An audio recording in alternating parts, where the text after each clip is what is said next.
Andres Segovia Show.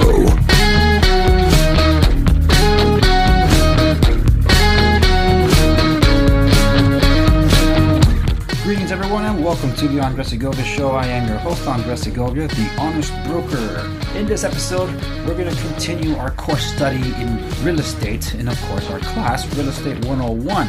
And in this episode, we're going to be talking about the home buying experience, like where to start. So, in other words, these are your home buying tips. It's April 22nd.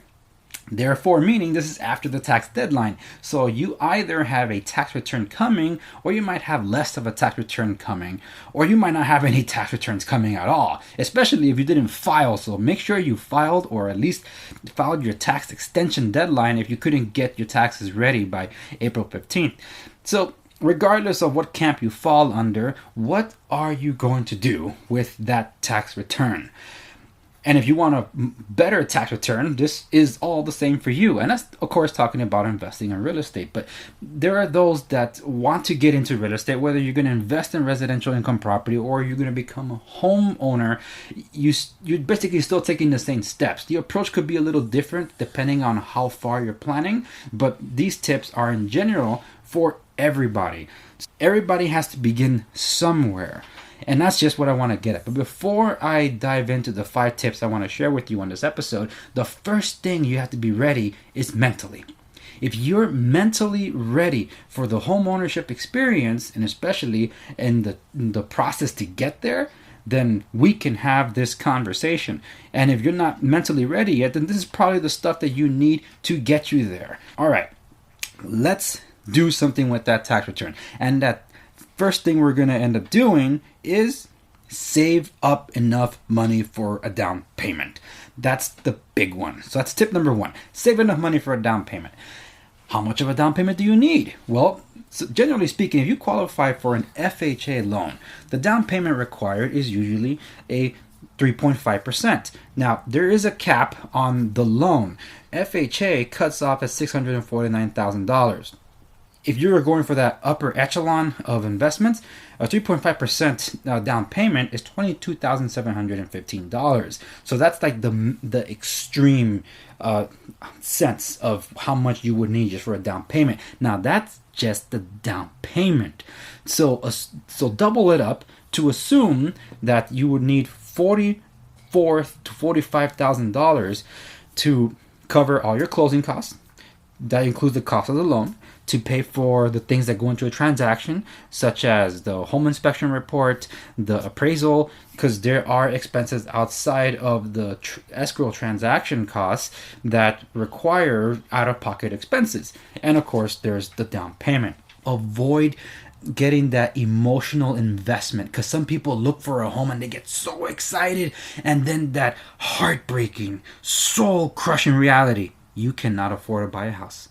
That happens a lot. So I don't like my clients getting too emotionally invested, because I don't want them crash landing to earth. So if they know they can afford, then they can proceed. So tip number 2, find the right real estate agent that's right for you. And there are thousands of agents out there, so finding the right one is never easy, right? Some might default over to the trusted and established brands. However, it's the independent brokerages that can offer better or more personalized services.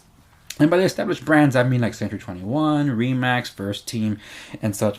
Sometimes they don't have the flexibility that independent brokers like ourselves have. So the best place to start is to ask home owners you may know if they recommend their real estate agent. If you're trailblazing for those around you, in other words, you don't know anybody that knows a trusted agent, then the search for the agent might take a little longer. Hey, but at least you're in the right place. Who do you think is talking to you right now, right? Plugging for myself. Tip number 3, get pre-qualified and pre-approved. They are different, and some people mix them up.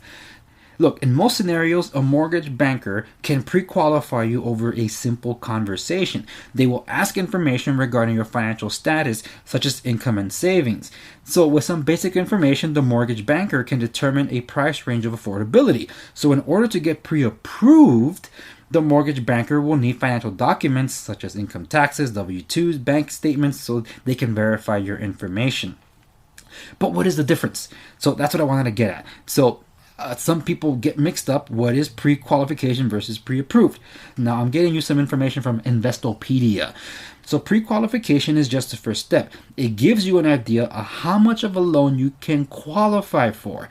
Pre-approval is the second step, a conditional commitment to actually grant you the mortgage. And that's where you want to get at. It's one thing to put your foot in the door. You get pre-approved, you're almost smooth sailing from there. So that's where you want to get to. So when you're pre-approved, take care of your credit by limiting activity that might adversely affect it, such as large expenses on credit, okay? I have lenders I recommend. My brokerage also has its own mortgage company. Now, I've come in contact with people that like that. They like an all-in-one stop shop where they can work more confidently knowing that there's more control over a transaction when the real estate agent is working closely with the lender. In some cases, though, some people prefer not to have a real estate agent work where they're closely associated with a mortgage broker because they think that, oh, they're double lending a deal or they're getting an extra cut or whatever. And some people have those legit grievances. So for most people, or all people actually, I do encourage them, if they have their own lender, to by all means talk to them first and then get us connected. Now, I as an agent obviously prefer to work with a lender that I know and trust because we're both in sync and we have more control over the transaction and we both speak our own language and understanding where we're getting at, because I have dealt in transactions where I didn't know the other lender and they left my buyer hanging at the 11th hour. Ideally speaking, both the mortgage lender and the agent will get along. So if you're able to find a lender first, which I really recommend, then go ahead. All right, you got the money. You got how much of a loan you can afford. Tip 4, the property search. Now here's where it goes hand in hand. Okay, we live in a world where technology allows people to actually access a lot more information than before. So you do have access to certain information. So if you're Googling certain things, great, you're finding stuff out. What you really want to, though, is talk to your real estate agent that has access to the most pertinent information on a property available. They have access to all the back ends, the ins and outs, and the problems with some properties or conditions and restrictions that cannot be put to the public because that's private information that only those that have access to the multi-listing service have, such as myself. So when searching for a property, it's good to give guidance to your agent on which direction you want to go. And after finding out how much you can afford and which neighborhood you want to target, you'll know if you can afford something in that neighborhood or if you have to look for the second best alternative. And once you have that, you have a plan of action to be able to look for it. So you communicating with your agent and your agent communicating with you is the best way to go about this. You guys are doing this hand in hand. And if you find something on the public domain and say, hey, can you reference these? Hey, that helps a lot too, because the way we search is not the same as you search. Google powers a lot of the search engines out there. Google does not power the internal services of the multi-listing service. So it's a lot more complicated in the way we search, but we're also searching something more specific too, right? But it's a lot more tedious, and it's like literally looking for a needle in a stack of needles. And tip number 5, make that offer and close the deal. When shopping around for houses, take notes of details you like or don't like. When finding the right home, do not just rely on your own observations of the conditions and aesthetics. Your agent will recommend hiring a certified home inspector to thoroughly inspect the house from top to bottom and provide a report of their findings. Work closely with your lender, providing them the necessary documents or responses to inquiries in a timely manner. There are a lot of wheels turning in a transaction. Your agent will help coordinate with escrow the required documents, inspections, contingencies, and continued negotiations.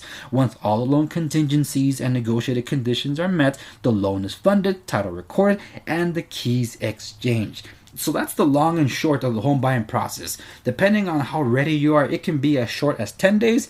It can be as long as a year. Oh my goodness, really a year? Look, if you're after the fixer-upper, but you know it's a short sale meaning that the bank is trying to cut their losses on a property, yeah, that can take quite a long time, especially if there's a lot of discrepancies in that transaction. But look, typically speaking, we're talking about a 45-day turnaround time between the time opening escrow and in closing escrow. So use 45 days as a barometer. But just know that some escrows can be epic, and it's all reliant on how every everybody's working as a team. Everyone from the professional side to the client side, that they're all in sync and on the same page. So to reiterate here, tip number 1, have a down payment. Tip number 2, find a real estate agent that's right for you. Pick me. Tip number 3, get pre-qualified and pre-approved. Tip number 4, property search. Tip number 5, make an offer and close the deal. So there you have it. Those are my home buying tips. And if you got that tax return, this is the best way for you to utilize that thing. And if you're disappointed you didn't get that a sizable enough tax return this time versus last time, well, guess what? There's tax benefits that you can also get through real estate. Talk to your tax agent to find out how real estate can benefit you in that sense.